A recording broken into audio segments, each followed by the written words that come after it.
जय हिंद। जी हां, पिछली कुछ कक्षाओं से हम व्याकरण शिक्षण के बारे में पढ़ रहे हैं। व्याकरण शिक्षण के हमने 3 सिद्धांत देखे।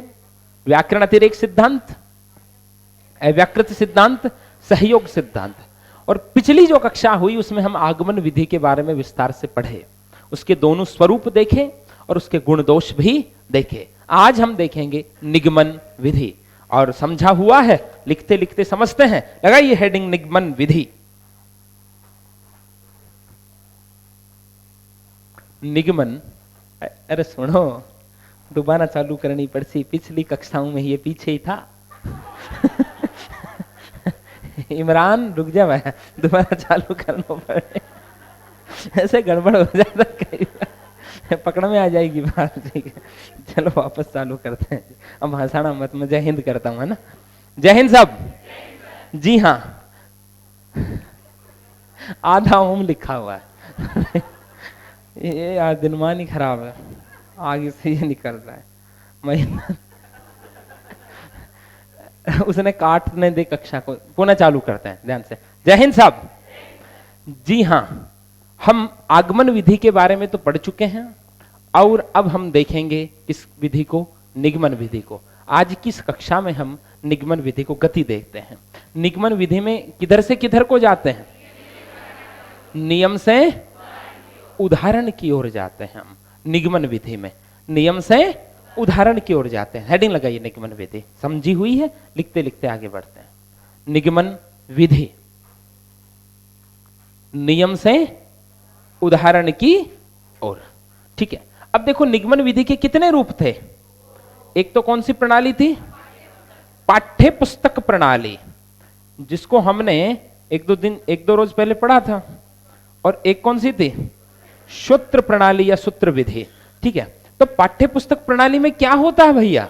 व्याकरण की पुस्तक पढ़ाई जाती है या बच्चों को बता दी जाती है, तो बच्चा उसकी परिभाषाओं को और उदाहरणों को रट करके अपने कर्तव्य की इतिश्री कर लेता है, लेकिन उन नियमों का वो प्रयोग कर नहीं पाता। व्यावहारिक तौर पे उनके प्रयोग में वो कुशल नहीं हो पाता। तोते की तरह सिद्धांतों को रट लेता है, वो परिभाषाओं को याद कर लेता है, इसलिए इसको सुग्गा प्रणाली भी कहते हैं। ठीक है, तो लगाइए हेडिंग पाठ्य पुस्तक प्रणाली और लिखिए इसके बारे में। इस प्रणाली में, अच्छा हेडिंग लगाइए पहले निगमन विधि, फिर लिखिए नियम से उदाहरण की ओर, फिर इसमें हेडिंग लगाइए पाठ्य पुस्तक विधि या प्रणाली। इस प्रणाली में व्याकरण की पुस्तक में दी गई परिभाषाएं, इस प्रणाली में व्याकरण की पुस्तक में दी गई परिभाषाएं और सिद्धांत, इस प्रणाली में व्याकरण की पुस्तक में दी गई परिभाषाएं और सिद्धांत रटा दिए जाते हैं। व्याकरण की पुस्तक में दी गई परिभाषाएं और सिद्धांत रटा दिए जाते हैं। ठीक है, अगली पंक्ति में लिखिए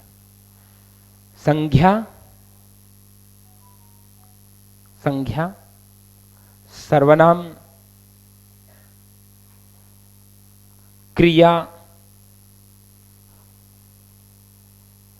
विशेषण आदि के भेद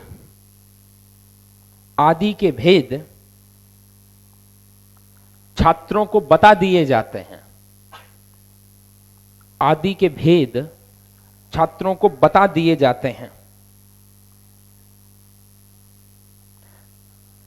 मैंने समझाया था उस दिन भी कि भाई संज्ञा दे दी, संज्ञा की बच्चे ने परिभाषा याद कर ली, 3 भेद होते, 3 भेद याद कर लिए। अब वो व्याकरण पढ़ना उसी को समझता है, क्योंकि उसने व्याकरण की पुस्तक में जितनी परिभाषाएं दे रखी वो सब रट रखी हैं, तो वो तो समझता है कि मैंने व्याकरण सीख ली, लेकिन भाषा में उसका प्रयोग कैसे हो ये उसको नहीं पता होता। तो लिखिए अगली पंक्ति में, इस विधि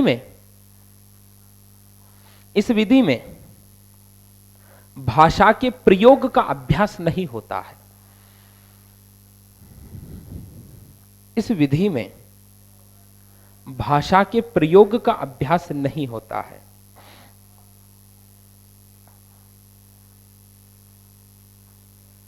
छात्र केवल व्याकरण के नियमों को, छात्र केवल व्याकरण के नियमों को याद करके, छात्र केवल व्याकरण के नियमों को याद करके संतोष कर लेता है। छात्र केवल व्याकरण के नियमों को याद करके संतोष कर लेता है। ठीक है भाई, उसने नियम याद कर लिए, समास पढ़ रहा है, उसने पढ़ लिया समास की परिभाषा ये है, फलाने ये भेद है, इस भेद की ये परिभाषा है, अब उसका प्रयोग कर पाने में वो कुशल नहीं हो पाता। अगली पंक्ति में लिखिए, इसे सुग्गा प्रणाली भी कहते हैं। इसे सुग्गा प्रणाली भी कहते हैं, इसे सुग्गा प्रणाली भी कहते हैं। अगली पंक्ति में लिखिए, यह अंग्रेजी से हिंदी में आई। सूत्र विधि संस्कृत से आई और यह किससे आई?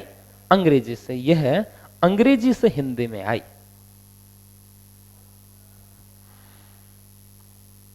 ठीक है भैया। अब सेकंड नंबर पे विधि लिखो, सूत्र विधि या सूत्र प्रणाली। सूत्र विधि या सूत्र प्रणाली।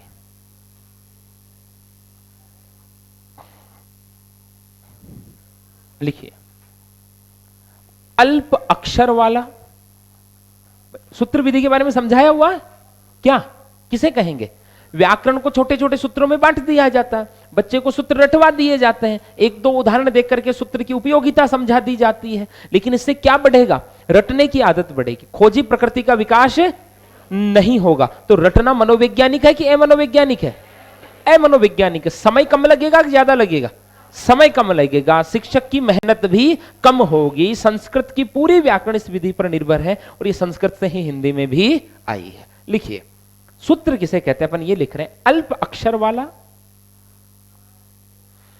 अल्प अक्षर वाला, अल्प अक्षर वाला, संदेह रहित, संदेह रहित, सार युक्त,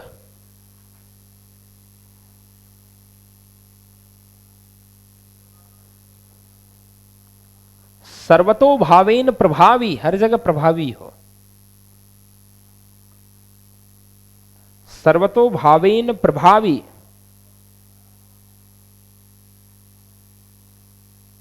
दोष रहित, दोष रहित,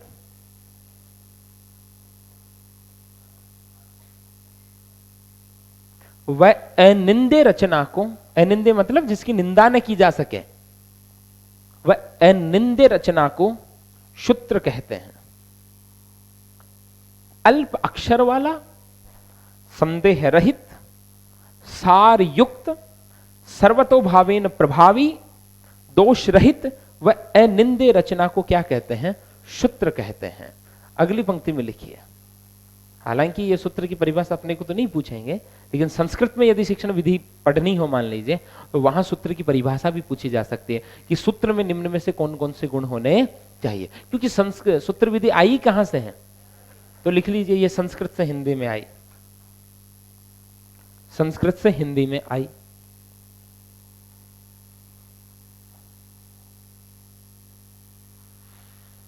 लिखिए, व्याकरण के नियमों एवं सिद्धांतों को, व्याकरण के नियमों एवं सिद्धांतों को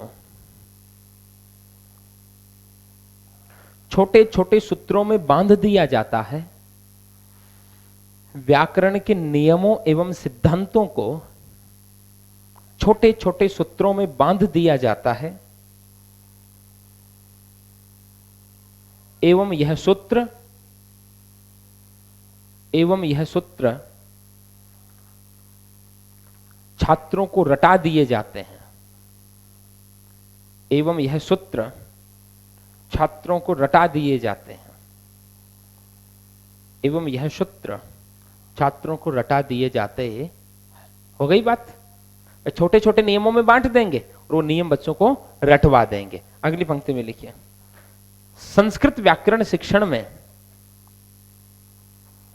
संस्कृत व्याकरण शिक्षण में सूत्र विधि का, संस्कृत व्याकरण शिक्षण में सूत्र विधि का अधिक उपयोग किया जाता है। संस्कृत व्याकरण शिक्षण में सूत्र विधि का अधिक उपयोग किया जाता है। संस्कृत व्याकरण शिक्षण में सूत्र विधि का अधिक उपयोग किया जाता है। जैसे जैसे पाणिनि कृत अष्टाध्यायी, जैसे पाणिनि रचित या कृत अष्टाध्यायी। महर्षि पाणिनि ने जो अष्टाध्यायी लिखी उसमें क्या है? सूत्र ही सूत्र है। पाणिनि कृत लिखूं क्या? लिख लिया, पाणिनि कृत अष्टाध्यायी। लघु सिद्धांत कौमुदी में भी सूत्र है, वरदराजाचार्य की। भट्टोजी दीक्षित की लघु वो व्याकरण सिद्धांत कौमुदी में भी क्या है? सूत्र। तो मूलतः ये विधि कहां से आई है? संस्कृत से। भाई दो विधियां, पाठ्य पुस्तक अंग्रेजी से आई और सूत्र विधि कहां से आई? संस्कृत से आई। लिखो गुण, सूत्र विधि के गुणों के बारे में। समय व श्रम की बचत, श्रम मानी मेहनत, समय व श्रम की बचत।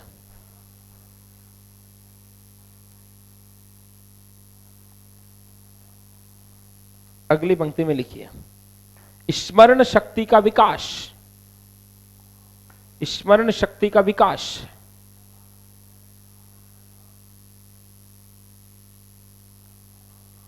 अगली पंक्ति में लिखिए, उच्च कक्षाओं में उपयोगी, उच्च कक्षाओं में उपयोगी। अरे छोटे बच्चे सूत्र याद करके समझ जाएंगे क्या व्याकरण को? लेकिन बड़ी कक्षा के बच्चे तो समझ सकते हैं। अरे भाई आपको तो आज पाणिनि के अष्टाध्यायी के सूत्र भी बता दे तो आप तो काम चला लोगे, 5वीं 8वीं के बच्चे को थोड़ी करवा सकते हो। लिखो दोष, दोष रटने की प्रवृत्ति का विकास, रटने की प्रवृत्ति का विकास, रटने की प्रवृत्ति का विकास। जहां रटना है वहां मनोवैज्ञानिक होगा कि अमनोवैज्ञानिक?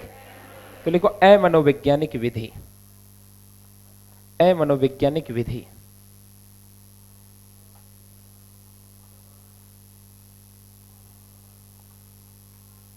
फिर लिखो छोटी कक्षाओं के लिए उपयोगी नहीं, छोटी कक्षाओं के लिए उपयोगी नहीं।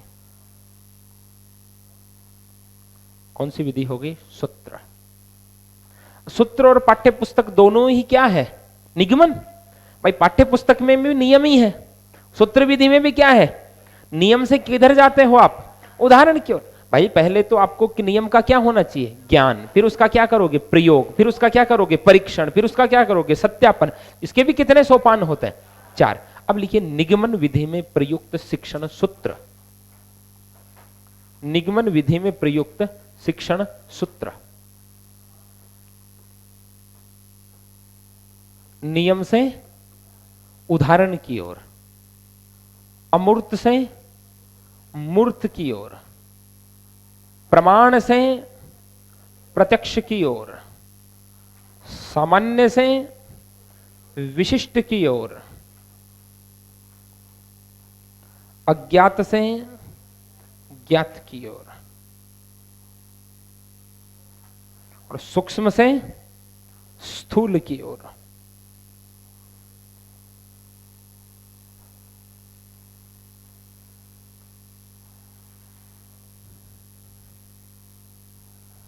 आगमन विधि के एकदम विपरीत होगी यह विधि निगमन।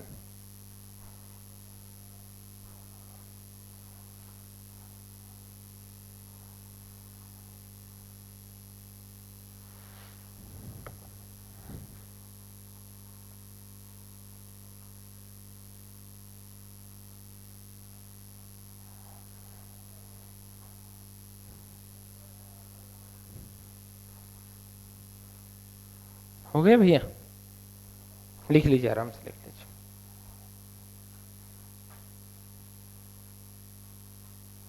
नियम से उदाहरण की ओर, अमूर्त से मूर्त की ओर, प्रमाण से प्रत्यक्ष की ओर, सामान्य से विशिष्ट की ओर, अज्ञात से ज्ञात की ओर, सूक्ष्म से स्थूल की ओर। हो गया इतना?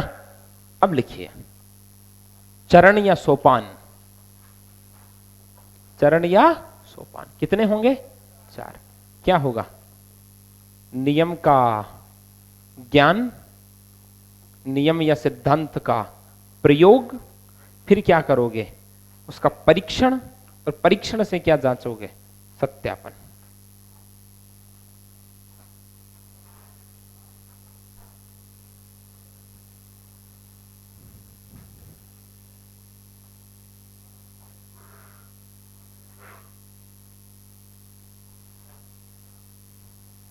नियम का ज्ञान, नियम का प्रयोग, परीक्षण, सत्यापन।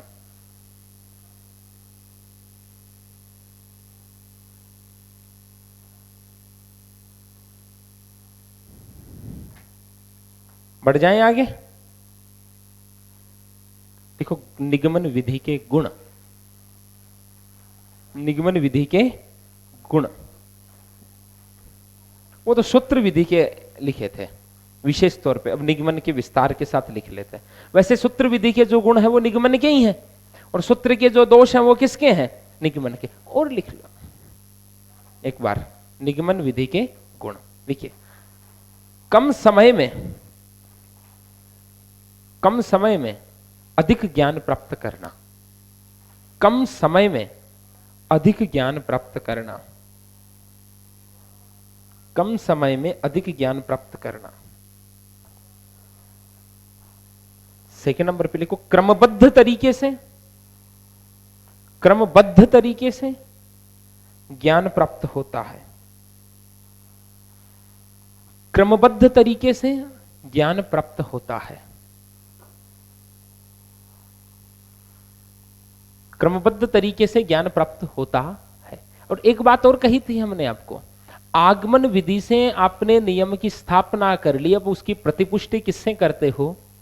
बोलो भाई। उसका तीसरा चरण क्या है भाई? तीसरा चरण क्या? नियम। और चौथा क्या है? प्रयोग। तो नियम से उदाहरण की तरफ जाना क्या है? निगमन ही तो है, समझाया था ना। तो लिखिए अगली पंक्ति में, आगमन विधि से, आगमन विधि से नियम और परिभाषाओं की खोज कर, आगमन विधि से नियम और परिभाषाओं की खोज कर, आगमन विधि से नियम और परिभाषाओं की खोज कर उसका पुष्टिकरण, उसका पुष्टिकरण निगमन विधि के द्वारा किया जाता है, उसका पुष्टिकरण निगमन विधि के द्वारा किया जाता है। आगमन विधि के द्वारा नियम और परिभाषाओं की खोज कर उसका पुष्टिकरण निगमन विधि के द्वारा किया जाता है। अगली पंक्ति में लिखिए, इस विधि का प्रयोग, इस विधि का प्रयोग उच्च स्तरीय कक्षाओं के लिए किया जाता है। इस विधि का प्रयोग उच्च स्तरीय कक्षाओं के लिए किया जाता है, उच्च स्तरीय कक्षाओं के लिए किया जाता है। ठीक है भाई, बड़ी कक्षाएं नियम से उदाहरण की ओर जा पाएंगे, छोटे बच्चों को तो आपको करके बताना पड़ेगा। बड़ी कक्षाओं में तो अब नियम भी पढ़ा तो काम चल जाएगा, ई को यणसी ई का ये बनता है, ये बता करके आप आगे बढ़ सकते हो। छोटे बच्चों को तो 50 उदाहरण सिखाने पड़ेंगे तभी वो कर पाएंगे, समझ रहे हैं। अगली पंक्ति में लिखिए, स्मरण शक्ति का विकास होता है, स्मरण शक्ति का विकास होता है।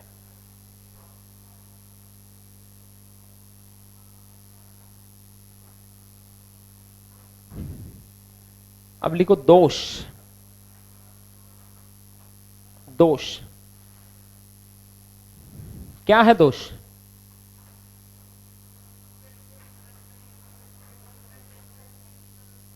अरे इससे नए ज्ञान की प्राप्ति होगी क्या? क्योंकि बच्चे में खोजी प्रकृति का विकास। तो लिखिए, नए ज्ञान की प्राप्ति में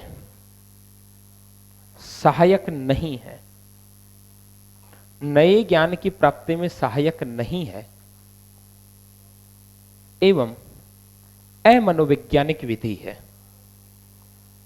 एवं अमनोवैज्ञानिक विधि है, नए ज्ञान की प्राप्ति में सहायक नहीं है एवं अमनोवैज्ञानिक विधि है। कैसी विधि है?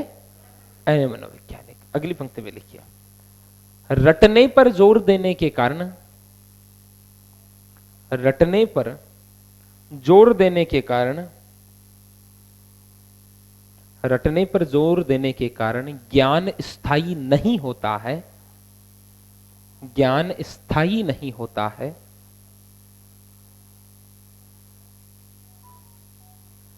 ठीक है।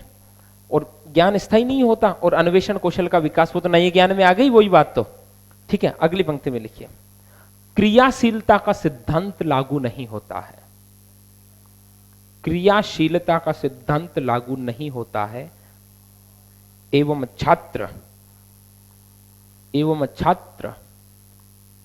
क्रियाशीलता का सिद्धांत लागू नहीं होता है एवं छात्र यंत्रवत कार्य करते हैं, जैसे मशीन काम कर रही हो ना वैसे, क्योंकि खुद का मस्तिष्क तो उनको लगाना ही नहीं होता, एक फिक्स पैटर्न पे आगे बढ़ते हैं। एवं छात्र यंत्रवत, मैंने लिख दिया, इधर उधर दूसरे की कॉपियों में झांको। एवं छात्र यंत्रवत कार्य करते हैं, क्रियाशीलता का सिद्धांत लागू। अरे बच्चे क्रियाशील रहेंगे क्या इसमें? आगमन में तो रहेंगे। उन आगमन में तो बच्चों को उदाहरण देकर के, तुलना करके सिद्धांत की स्थापना करवानी है। इसमें तो आपने बता दिया भाई ई का ये बनेगा, ये पैटर्न है, एक मशीन की तरह काम करते जाएंगे, ना इधर ना उधर, तो खोजी प्रकृति का विकास भी नहीं होगा, नया ज्ञान भी नहीं मिलेगा। वहां खुद व्यक्ति कार्य करके सीखेगा तो क्रियाशीलता रहेगी, रुचि भी रहेगी, और यहां मशीन की तरह काम करेंगे, ठीक है। अब लिखिए आगमन निगमन विधि, आगमन निगमन विधि, आगमन निगमन विधि, ये क्या होती है? इसमें कुछ भी लिखने की जरूरत है, दोनों का मिला जुला रूप है, दोनों का साथ प्रयोग करना, कक्षा की स्थिति को देख करके, बच्चों के स्तर को देख करके और भाषा की प्रकृति को देख करके। तो भाषा पढ़ाने के लिए सर्व उत्कृष्ट विधि कौन सी है? आगमन। बस इसमें इतना ही लिख लो, सर्वोत्कृष्ट विधि, सर्वोत्कृष्ट विधि, ठीक है भैया।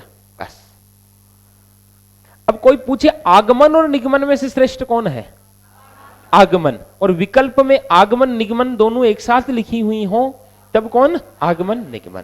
अब एक अंतिम विधि बची, कौन सी? भाषा संसर्ग विधि। लगाओ हेडिंग लगाओ, भाषा संसर्ग विधि। शुद्ध भाषा के साथ रहना है जी, और व्याकरण पढ़ानी ही नहीं है, अलग से व्याकरण नहीं पढ़ानी है। अव्याकृत विधि ये तकरीबन आपकी जो सहयोग प्रणाली थी ना, और भाषा शिक्षण का जो सहयोग सिद्धांत था उसका अनुकरण करती है। सहयोग सिद्धांत क्या कहता है? व्याकरण पे बहुत अधिक बल नहीं देना, लेकिन व्यावहारिक व्याकरण का ज्ञान देना है। तो इसमें अच्छे लेखकों की पुस्तकों के संपर्क में लाकर के बच्चे को भाषा का शुद्ध ज्ञान करवा दिया जाता है, तो स्वतः ही वो भाषा सीख जाता है। तो लिखिए इसमें, इस विधि में, इस विधि में भाषा के सैद्धांतिक पक्ष पर बल न देकर, इस विधि में भाषा के सैद्धांतिक पक्ष पर बल न देकर, व्यावहारिक पक्ष पर बल दिया जाता है। इस विधि में भाषा के सैद्धांतिक पक्ष पर बल न देकर व्यावहारिक पक्ष पर बल दिया जाता है, व्यावहारिक पक्ष पर बल दिया जाता है, ठीक।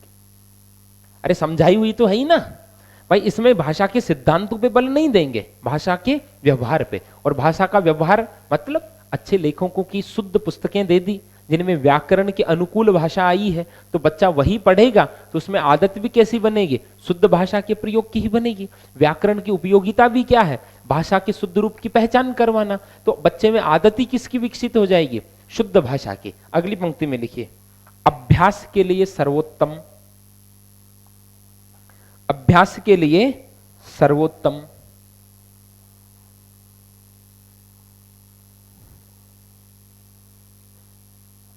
और अगली पंक्ति में लिखिए मनोवैज्ञानिक किंतु अपूर्ण विधि। मनोवैज्ञानिक किंतु अपूर्ण विधि, अपूर्ण, अधूरी। अधूरी कैसे हुई? अरे व्याकरण का ज्ञान मिल पाएगा क्या कंप्लीटली? क्रमबद्ध ज्ञान मिलेगा क्या? सुव्यवस्थित ज्ञान मिलेगा क्या? नहीं मिल पाएगा। मनोवैज्ञानिक क्यों? क्योंकि रटना नहीं पड़ रहा। व्याकरण की उपयोगिता है शुद्ध भाषा, तो शुद्ध भाषा का व्यवहार में आदत करने की बच्चे में आदतें विकसित हो रही है। तो मनोवैज्ञानिक तो है लेकिन अधूरी है, इससे व्याकरण का ज्ञान हो नहीं पाता। अगली पंक्ति में लिखिए क्या है ये, एक लाइन और लिख लो। व्याकरण के नियमों का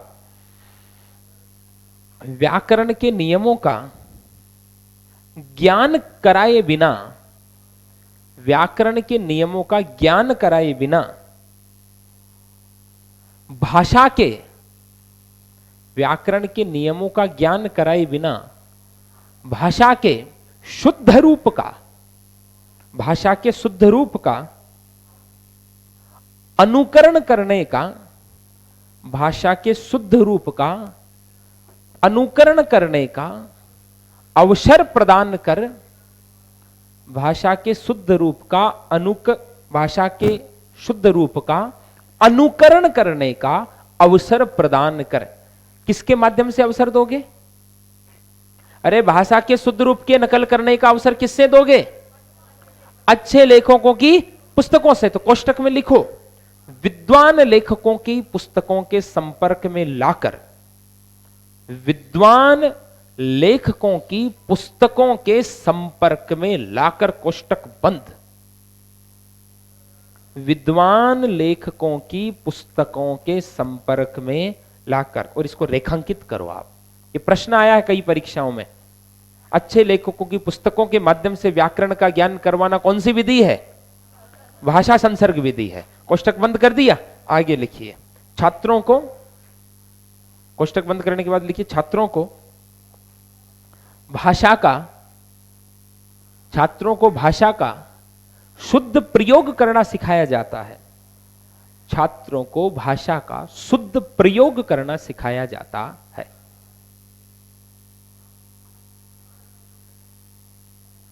एक बार पढ़ो इसको वापस, बस ठीक है। एक लाइन और लिख लो केवल। प्राथमिक स्तर पर